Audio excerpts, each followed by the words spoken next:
Chief justice Chandrachud पहुंचे Dehradun. RFI कार्यक्रम की शिरकत, बोले प्रतिभागियों को किया सम्मानित।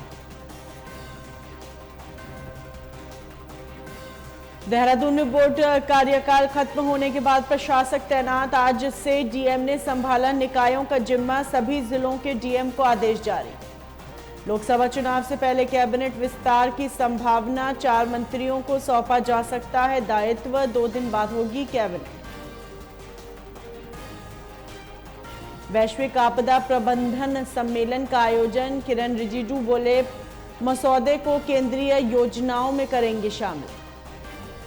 नैनीताल हाई कोर्ट में पेश हुए एसएसपी, पार्किंग की समस्या को लेकर कोर्ट ने दिए जरूरी निर्देश। पार्क में ट्रांसफर होगी पार्किंग।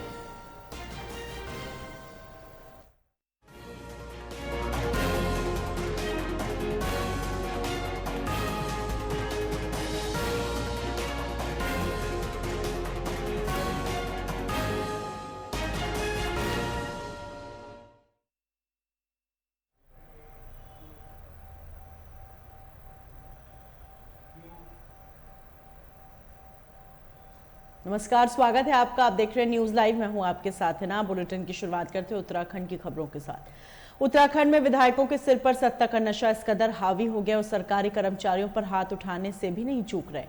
ऐसा ही एक मामला पौड़ी जिले के नैनीडांडा ब्लॉक से सामने आया, जहां बहुउद्देशीय शिविर से डीएम के जाने के बाद अफसर भी रवाना हुए तो लैंसडौन से भाजपा विधायक दिलीप रावत वहां मौजूद अफसरों पर भड़क उठे और अधिकारियों को जमकर फटकार लगाई।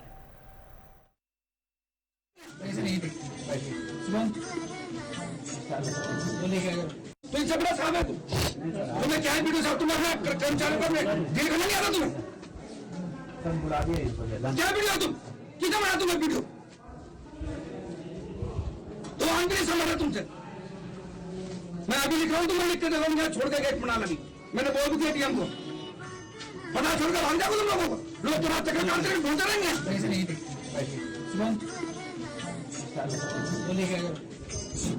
ये जवान जी, अरे खाना खा गया, जनता भी तो खाना खा रही है यार। क्या बात कर रहे हैं यहाँ पे? लोगों ने घर नहीं जाना, लोगों को 1 बजे का 1:30 बजे के बाद गाड़ी नहीं मिलती है। नहीं, सारे कैंप पहले कैसे होता है कि डीएम चलेगा सब चलेगा? क्या फायदा हुआ इसका ऐसे कैंप का?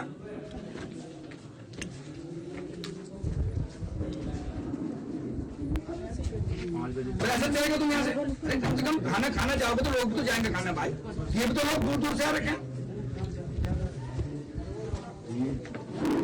अभी हम लोग सीएम और पूरी टीम यहीं बैठी है, तुम उठा के जेब चल दिया और नहीं जाएंगे खाने क्या? अभी 10 बजे 11 साढ़े 10 बजे तुम यहाँ पर आए होंगे। ये तो जल्दी भूख लगी तुम्हें कि तुम 9 बजे खाना खाओगे तो मैं 1 बजे। नगर पंचायत लालकुआं की निर्वाचित बोर्ड का 5 वर्षों का कार्यकाल समाप्त होने पर नगर पंचायत सभागार में विदाई समारोह आयोजित किया गया, जिसमें समस्त वार्डों के सभासदों को चेयरमैन लालचंद्र सिंह और अधिशासी अधिकारी राहुल कुमार सिंह ने माल्यार्पण एवं पुष्प गुच्छ देते हुए प्रतीक चिन्ह भेंट कर शॉल उड़ाकर सम्मानित किया। इस दौरान चेयरमैन लालचंद्र सिंह ने नगर पंचायत बोर्ड का आभार जताते हुए अपने कार्यकाल को ऐतिहासिक बताया। उन्होंने कहा उनके कार्यकाल में गरीबों के लिए 100 लाभार्थियों को आवासों का आवंटन किया गया, जो कि नगर का सबसे बड़ा ड्रीम प्रोजेक्ट था। और इसके साथ ही नगर में स्ट्रीट लाइटों की समुचित व्यवस्था, स्लॉटर हाउस के सौंदर्यीकरण, ग्रीन पार्क, मछली मीट बाजार सहित कई विकास कार्य नगर पंचायत द्वारा किए गए।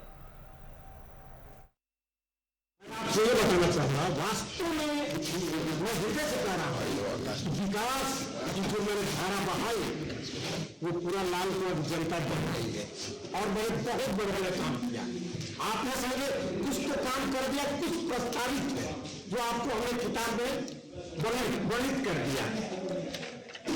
तो जब विकास कार्य आप करेंगे, अच्छा काम करेंगे तो कुछ लोग उत्पात भी मचाते हैं, लेकिन उसमें किसी प्रकार की कोई व्यवधान नहीं हुआ, काम अपने तेजी से हुआ।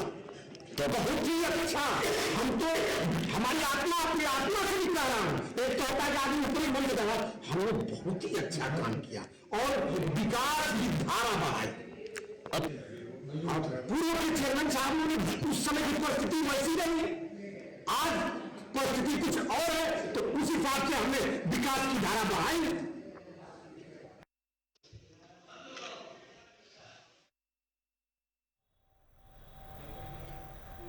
चारधाम यात्रा और बढ़ते वाहनों की पार्किंग की समस्या से जूझ रहे श्री मां जनपद मुख्यालय गोपेश्वर के निवासियों को पार्किंग की समस्या से जल्द निजात मिलेगी। जिला मुख्यालय के लिए शासन द्वारा 3 मल्टी स्टोरेज पार्किंग की मंजूरी दी गई है और इस पहल पर पालिका क्षेत्र अंतर्गत 8 पार्किंग बनाई जा रही हैं, जिनमें 2 करोड़ की लागत से बनने वाली बहुमंजिला पार्किंग का भूमि पूजन के साथ कार्य शुरू किया गया।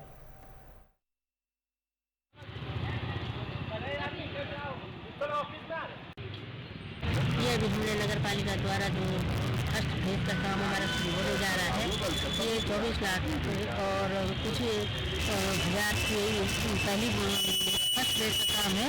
ये कम से कम 2 करोड़ की हमारी ये पार्किंग है, जिसमें हमारे पैसे जिसमें मालिक अभी पैसे आने वाले हैं। तो ये हमने ये पहल की कि नगर पालिका द्वारा हम इस कार्य को शुरू करें।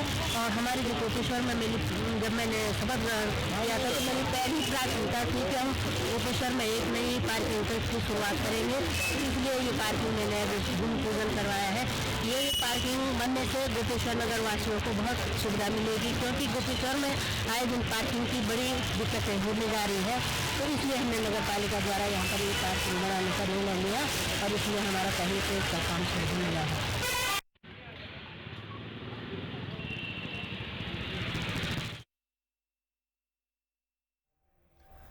पौराणिक पांडव नृत्य लीला गेंडा मेला का भगवती गांव में 26 जनवरी से चल रहा है, जो अगले 5 दिसंबर को विधि विधान पूर्वक संपन्न होगा। वहीं शुक्रवार को पांडव लीला मंचन में द्रौपदी वस्त्र हरण का मंचन किया गया, जिसको देखते हुए काफी भीड़ उमड़ पड़ी है।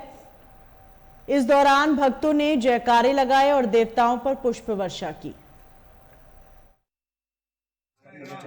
हमारा ये ऐतिहासिक गांव है माता नंदा भगवती के मायके का अंतिम पड़ाव, 7वां पड़ाव, जिसमें ये पौराणिक पांडव धाम भगवती है। अन्य जो लीलाएं होती है अन्य जगह, तो उससे थोड़ा भिन्न पौराणिक व्यवस्था हमारे गांव में बनती है। इसमें क्या होता है कि जैसे हम कोई भी लीला पांडव नृत्यों से संबंधित कोई लीला होती है, जब कुरुक्षेत्र का मंचन हो चुका होता है, समस्त महारथी जब पांडव जीत चुके होते हैं, तो पांडव जीत चुके होते हैं, तत्पश्चात पांडव के श्राद्ध के लिए गेंडे की सींग एक खाल की हमको व्यवस्था करनी होती है। तो अर्जुन क्या करता है, तो उसके लिए गेंडे का वध करता है नागलोक में जाकर। ये पौराणिक परंपरागत हमारे यहाँ पांडव लीला का मंचन होता है, जिसमें आज 5वां दिवस था और रात्रि के भी हमारे कार्यक्रम चल रहे हैं, जिसमें हमारे द्वारा यहाँ पे 64 धूत क्रीड़ा का एक कार्यक्रम मंचन रखा गया है। और कल का प्रोग्राम विधिवत आगे की ओर चलेगा, जैसे भीम के द्वारा भीम का घमंड तोड़ना हनुमान जी द्वारा, उसके बाद यक्ष प्रश्न की कहानी है, फिर अंततः महाराज युधिष्ठिर का महाराज बनना है। इसी के साथ साथ हमारा ये प्रोग्राम रात्रि का समाप्त हो जाता है। सबसे पहले तो मैं आपका ध्यान इस ओर आकर्षित करना चाहूँगा कि जैसे जो कोरोना काल आया था और बीच में जो बहुत सारी ये मतलब पशुओं पर जो ये रोग वगैरह आई थी, उसमें दरअसल है क्या कि आपका ध्यान इस ओर आकर्षित करना चाहूँगा, ये हमारा पौराणिक पांडव धाम है, जिसमें कि हमारे यहाँ इस प्रकार की किसी प्रकार के हमारे पशुओं की लिए ना तो कोई हानि हुई और ना ये रोग यहाँ आया। और कोरोना काल का भी प्रभाव मुझे नहीं लगता कि हमारे गांव में कुछ पड़ा है, क्योंकि वास्तव में ये सब पांडव राजाओं की कृपा है। तो काफी परंपराएं और काफी पौराणिक रूप से ये विशुद्ध रूप से चलता आता है। और हमारे ये गांव के इष्ट देव है भूमियाल देवता और माता नंदा देवी का जैसे ऐतिहासिक राज्यात में मां नंदा देवी भगवती का मायके का अंतिम पड़ाव भी है, इसलिए गाँव अपने आप में विशुद्ध भी है और सब पांडव राजाओं की कृपा है। पांडव लीला पहले भी देखी है 2015 में, लेकिन तब हम बहुत छोटे थे तो मतलब इतना याद नहीं है, लेकिन इस बार हमने शुरू से लेके अभी तक देखा है तो हमें बहुत अच्छा लग रहा है। और यहाँ पे मतलब जो शहरों में लोग रहते हैं वहाँ से लोग आ रहे हैं और गांव में बहुत चहल पहल है, बाकी गांव के लोग भी यहाँ पे आ रहे हैं। तो मतलब अभी का जो प्रोग्राम वगैरह हो रहा है, नाटक वगैरह, वो भी बहुत अच्छा हो रहा है। पिछले साल का हमें कुछ याद नहीं है, लेकिन इस साल का बहुत अच्छा लग रहा है। मैं लोगों से यही कहना चाहूंगी कि मतलब अब जो आने वाले दिनों में जो है कुरुक्षेत्र का युद्ध होने वाला है और इसमें हाथी वगैरह बनाया गया है, लास्ट में गेंडावध होगा और एक दिन मतलब नारायण बिगड़ जाएंगे पांडु श्राद्ध के लिए। तो मैं चाहती हूँ कि लोगों से कि आप लोग जरूर आए और मतलब मेला देखना आए, पांडव देवताओं का आशीर्वाद प्राप्त करें। मेरा नाम श्रीमती राजेंद्री नेगी है। मैं इस गांव में सरपंच पद पे तैनात हूँ इस बार। और जो है कि हम पांडव लीला इसलिए मनाते हैं, हमारे गांव में बहुत पुराने समय से जो है कि पांडव लीला चलती आ रही है। जैसे कि आजकल ज़माने में ये पौराणिक प्रथाएं लुप्त होने को जा रही हैं, तो हम लोग इस प्रथा के लिए, इस प्रथा को आगे लाने के लिए गेंडा मेला को मनाने जा रहे हैं। हमारे बच्चे बहुत उत्सुक हैं इस गेंडा मेले के लिए। जो है कि हमारे बच्चे चाहते थे कि हम लोग जो है, हमारे बुजुर्ग जो है वो पीछे हम लोगों को छोड़ के आगे निकल जाएंगे, चले जाएंगे, तो हम ऐसे पीछे, हमको कुछ चीज़ के बारे में पता नहीं चलेगा। जान करके कि हमारे बच्चे चाहते थे कि हम गेंडा मेला करें और हम इन बुजुर्गों से कुछ सीख लें। जैसे कि हमारे बच्चे, जैसे हमारे गांव में खुरपका रोग होता है, तो हम इस खुरपका रोग के समय पे भी अर्जुन देवता के लिए पूजा करते हैं। तो हमारे जो है बीमारी जो गाय भैंसों पे आती है खुरपका की, ये बीमारी एकदम से दूर हो जाती है। कहते हैं कि पांडव अर्जुन जी के 9 नाम लिखने से, गौशाले पे 9 नाम लिखने से जो है कि खुरपका रोग एकदम से दूर हो जाता है।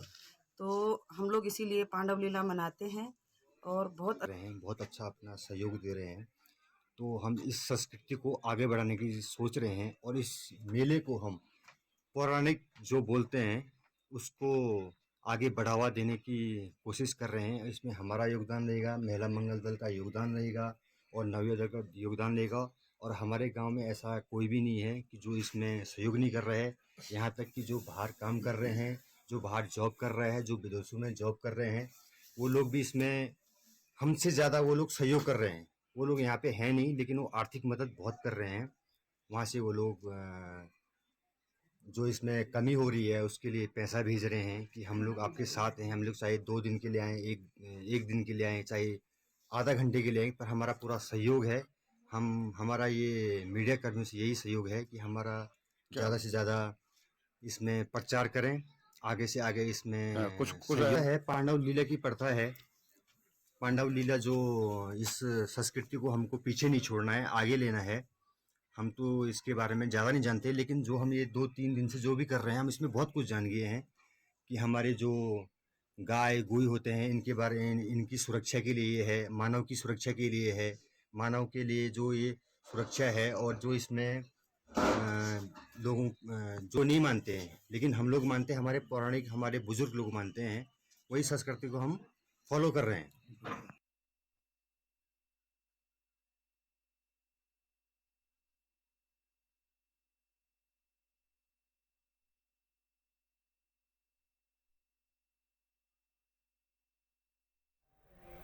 उत्तराखंड डिप्लोमा इंजीनियर्स महासंघ अपनी मांगों को लेकर लंबे समय से मुखर हैं। साथ ही समय समय पर प्रदर्शन कर अपना विरोध जता रहे हैं। इंजीनियरों का कहना है सरकार के अंदर आने वाले सभी विभागों के इंजीनियर अब धरने पर बैठ गए हैं, क्योंकि 2015 से उनकी मांगें चलती चली आ रही हैं, जो अब समस्या बन चुकी है। इंजीनियर धर्मेंद्र ने बताया कि 54 बी ग्रेड को पार किए हुए लंबा समय बीत चुका है। इसके बाद भी सरकार के द्वारा सम्मान पद को नहीं दिलाया गया और वे अभी तक इंजीनियर ही बने हुए हैं, जो कि प्रभारी पद का वेतन मिल रहा है।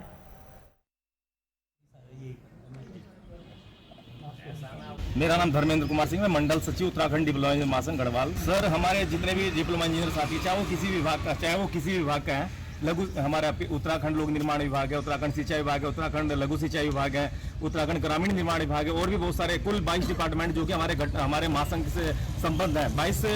22 जो हमारे घटक संघ है वो इसमें समाहित होते हैं।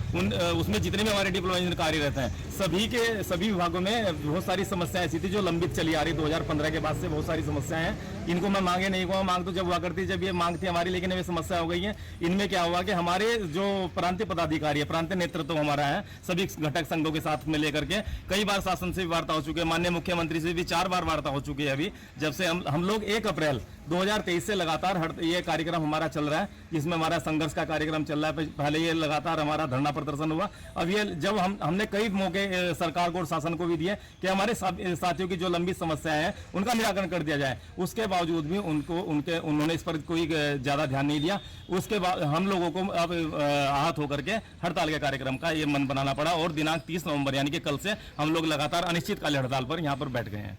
देखिए सर, प्रांतीय नेतृत्व तो हमारा जैसे जैसे हमें निर्देश देता रहेगा उसी अनुसार हमारा ये कार्यक्रम आगे बढ़ता रहेगा। कल से ये कार्यक्रम 30 नवंबर से हमारा चालू हो चुका है। अनिश्चितकालीन हमारा ये हड़ताल कार्यक्रम लगा हुआ है और ये जितनी लंबी जाएगी हमें इससे कोई दिक्कत नहीं है, लेकिन हमारी जब तक समस्याओं का समाधान नहीं होगा, हमारा कोई भी साथी इस हड़ताल कार्यक्रम से पीछे नहीं जाएगा।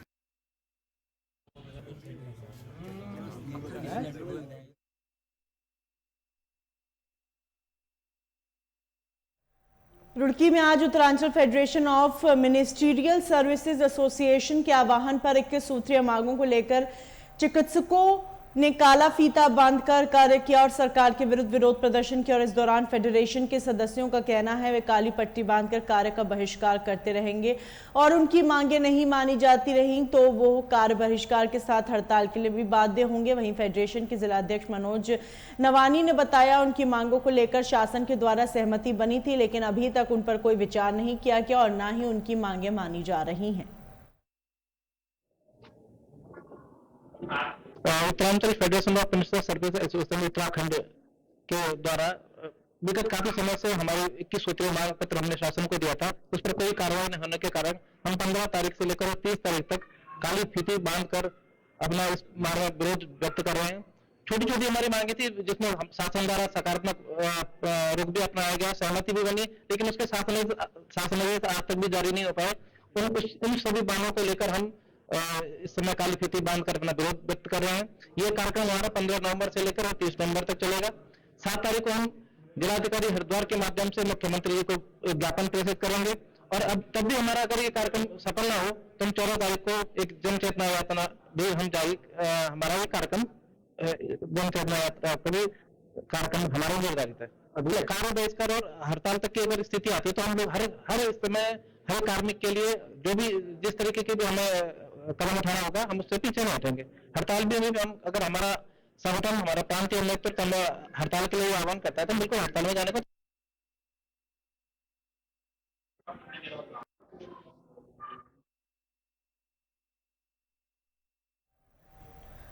मंगलौर के टिकोला में ईंट भट्टे की जमीन को लेकर दो पक्षों में विवाद हुआ और ये विवाद इतना बढ़ गया कि एक पक्ष ने दूसरे पक्ष पर कई राउंड फायर भी किए। वहीं सूचना पर पहुंची पुलिस ने स्थिति को काबू में किया और मुकदमा दर्ज कर छानबीन शुरू कर दी। हालांकि मामला जमीन विवाद को लेकर बताया जा रहा है, जिसमें एक पक्ष ने विजय कुमार ने प्रेस कॉन्फ्रेंस कर बताया यह विवाद जमीन और भट्टे को लेकर हुआ था। जमीन पर काफी सालों से ईंट भट्टा लगा हुआ था जिसका जमीन मालिक ने 2016 से 2044 तक एग्रीमेंट था, मगर जमीन मालिक ने 2017 बिना भट्टे मालिकों को बताए जमीन का बैनामा किसी और को कर दिया। वहीं अब भट्टे के मालिक ने प्रेस कॉन्फ्रेंस कर पुलिस से इंसाफ की गुहार की है। बराबर में जुताई कर रहा था, जब जैसे मैं जुताई कर रहा था मेरे सर पे को गोली गई और एकदम से गोली की आहट सुन के मैं एकदम भट्टे पे दौड़ा आया। वो काफी सारे लोग थे हमारे ऊपर, उन्होंने फायरिंग की और फायरिंग करके जान से मारने की धमकी दी हमें और गोली चलाकर वो जैसे ही पुलिस आई यहाँ से भाग गए। पुलिस की कार्रवाई पे हमें पूर्ण विश्वास है, प्रदीप भिष्ट जी पे और सीओ साहब पे और चौकी इंचार्ज साहब पे हमें पूर्ण विश्वास है। पुलिस हमारी सहायता जरूर करेगी। घटना के कितनी देर बाद पुलिस आई? घटना के लगभग 20-25 मिनट के बाद पुलिस यहाँ पर पहुंची। उन्होंने इसकी बनावे कराए, इंडस्ट्री में ये बड़ा जमीन और उन्होंने कृषि में इसके बनावे कराए करा के अर्जी फर्जी करके अपने नाम करा ली। हमारा इसका कार्यकाल भट्टे का अभी जो जमीन उन्होंने खरीदी उसका जमीन का 2044 तक कार्यकाल इसका बचा गया जमीन का। ये 2017 में इन्होंने बनाया कराया, ये 2017 के बाद ये अब अपनी जमीन पर इस जमीन पर फर्जी बनावे कराकर कब्जा करने के लिए यहाँ आए। तो इन्होंने यहाँ अपनी गाड़ी यहाँ लगा कर और इस भट्टे में तोड़ फोड़ करनी शुरू कर दी। तो इनके एक लड़के ने हमारी गाड़ी में टक्कर मारी और इन पहले से प्लानिंग में 14-15 लोगों ने हमारे ऊपर फायरिंग की। तो फायरिंग के बाद उनको मेरे भतीजे और मेरे चचेरे भाई भट्टे मौजूद में आए, इन्होंने शोर शार मचाया, इन्होंने मेरे भतीजे को भी गोली लग गई, सिर में गोली चलाई।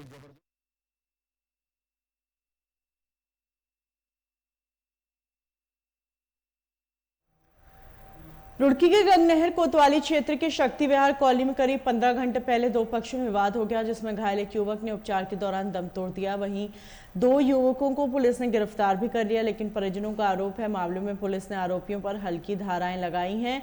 इसलिए परिजन ग्रामीणों के साथ कोतवाली पहुंचे और सड़क पर धरने पर बैठ गए। वहीं मामले में सीओ पल्लवी त्यागी कहना है जाँच को लेकर मृतक परिजन नाराज हैं, फिलहाल जाँच के बाद कार्रवाई की जाएगी। थाने बाटे जी मर्डर हुआ, 4 लोग और 5 लोगों ने मारा है जी।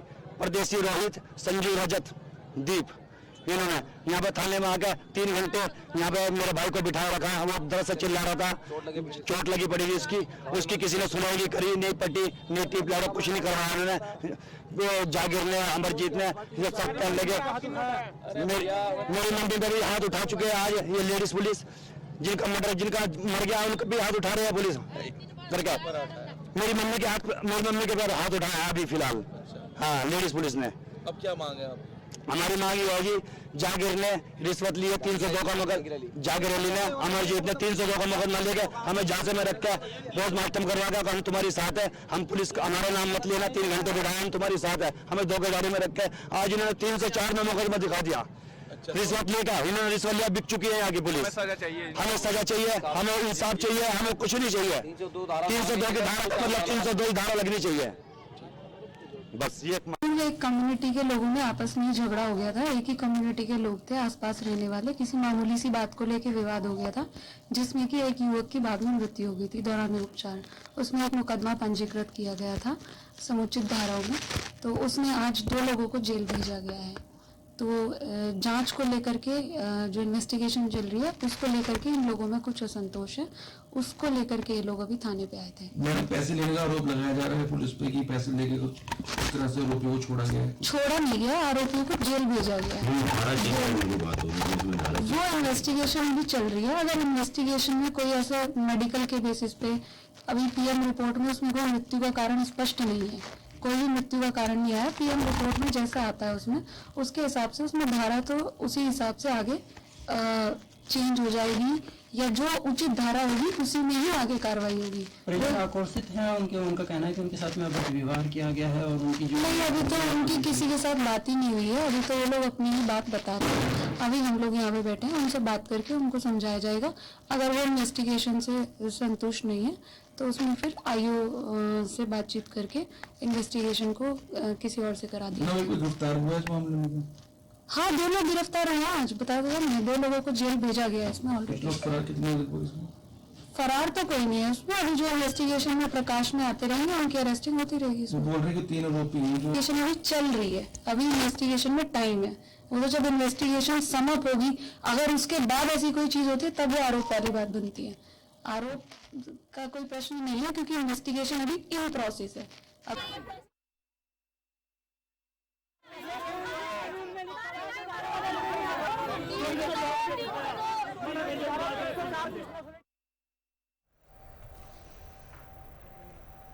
अयोध्या में भव्य मंदिर का निर्माण तेजी से हो रहा है और इसके साथ ही अयोध्या में विकास भी गति पकड़ चुका है। मंदिर के साथ साथ रामनगरी में एयरपोर्ट भी बन रहा है, जिसके निर्माण का कार्य अंतिम चरण में, जल्दी उड़ानें शुरू होने की संभावना है। श्री राम हवाई अड्डे के निदेशक विनोद कुमार ने बताया, श्री राम हवाई अड्डे का काम अपने अंतिम चरण पर है। रनवे और पार्किंग भी पूरी तरह से तैयार है। भवन सौंदर्यीकरण का काम जारी है। डीजीसीए की टीम निरीक्षण करके गई है। उम्मीद है कि जल्द ही लाइसेंस मिल जाएगा और उड़ानें शुरू हो जाएंगी। श्री राम अंतर्राष्ट्रीय हवाई अड्डे का जहाँ तक काम की बात है ऑलमोस्ट अंतिम चरण में चल रहा है सब चीज़ें, और रनवे हमारा पूरी तरीके से तैयार है, पार्किंग बे हमारी पूरी तरीके से तैयार है, बिल्डिंग का काम भी अंतिम चरण में है और सौंदर्यीकरण का काम चल रहा है। और डीजीसी की टीम अभी 2-3 दिन पहले निरीक्षण करके आज यहाँ से गई है और उम्मीद है कि जल्दी हमें लाइसेंस मिल जाएगा और उड़ानें हम यहाँ से संभावित कर पाएंगे। जहाँ तक उड़ानों की बात है, इंडिगो एयरलाइंस ने हमें अपना फ्लाइट प्लान दिया है और उसमें सबसे पहले दिल्ली के लिए 7 दिन के लिए और अहमदाबाद से सप्ताह में 3 दिन के लिए उन्होंने अपना फ्लाइट प्लान हमें सबमिट किया है। और इसी के लिए उम्मीद है कि जल्दी हम रामलला प्राण प्रतिष्ठा मंदिर का उद्घाटन होने से पहले ही पूर्णतः हम इस बात को कह सकते हैं कि हम यहाँ से फ्लाइटों का संचालन शुरू कर पाएंगे। सर, कितनी फ्लाइट खड़ी करने के लिए जो एयरपोर्ट तैयार है? एयरपोर्ट के लिए हम 8 फ्लाइटों के लिए तैयारी कर रहे हैं, लेकिन फिलहाल क्योंकि स्टार्टिंग में ना हम 4 एयरक्राफ्ट को एक टाइम में खड़ा कर पाएंगे यहाँ पर भविष्य के अंदर, लेकिन 8 फ्लाइटों का प्रावधान है।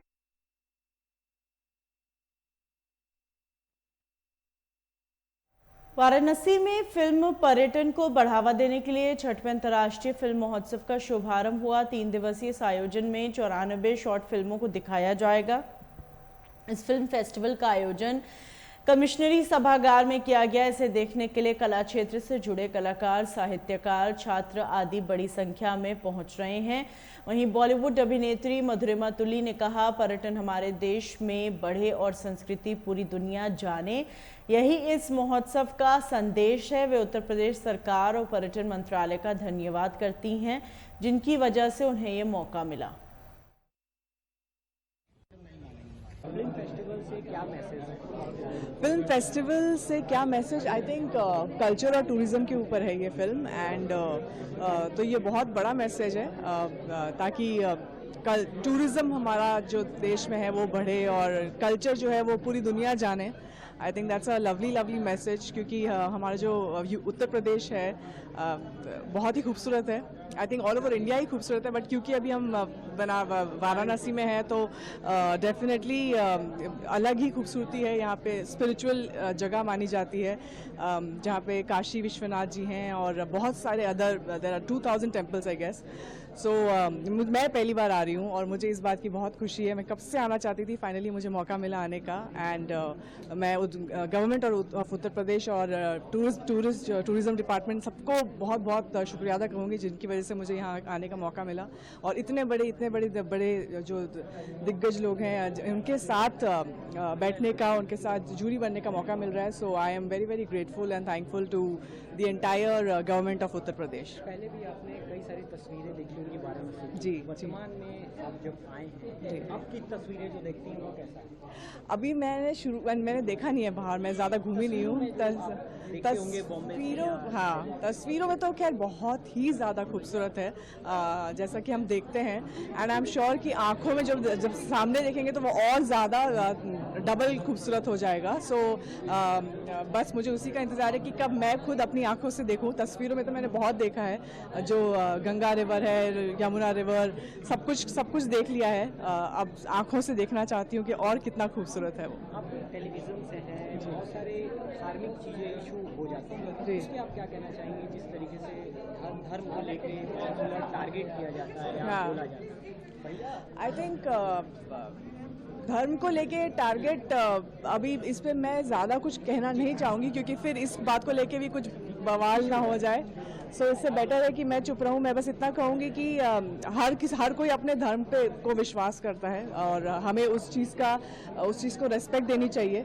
और जो अपने रिलीजन, अपने धर्म को लेकर अगर थोड़ा स्ट्रॉन्ग बिलीफ है तो उनको उसी तरह वैसे ही उनको पसंद है। बचपन से जैसा देखते आए हैं वो वैसा ही है, तो हमें उस पर ज़्यादा ऊंच नीच ज़्यादा उस पर बोलना नहीं चाहिए। अब हमें अपनी सोच अपने सीमित तक रखनी चाहिए। जहाँ अगर कुछ बहुत गलत हो रहा है वहाँ पे बोलना अलग चीज़ है, बट ज़्यादा इस चीज़ पे धर्म इस पे मुझे नहीं लगता, मैं बोलना नहीं चाहूँगी, तो मैं चाहूँगी कि लोग भी ना ही बोलें। मेरा नाम देवेंद्र खंडेलवाल है। मैं लघु फिल्में बनाता हूँ और करीब 500 फिल्में बना चुका हूँ। सर, ये जो फेस्टिवल हो रहा है क्या है? ये किस तरह स्तर का फेस्टिवल है? ये अंतर्राष्ट्रीय फिल्म समारोह है, जिसमें करीब 3212 फिल्में आई थी 115 कंट्रीज की। उसमें से हमने सेलेक्ट की, हमारी जो प्री जूरी थी बम्बई में, उसने कुछ 94 फिल्में सेलेक्ट की हैं 95 देशों की, जो इस समारोह में दिखाई जाएंगी।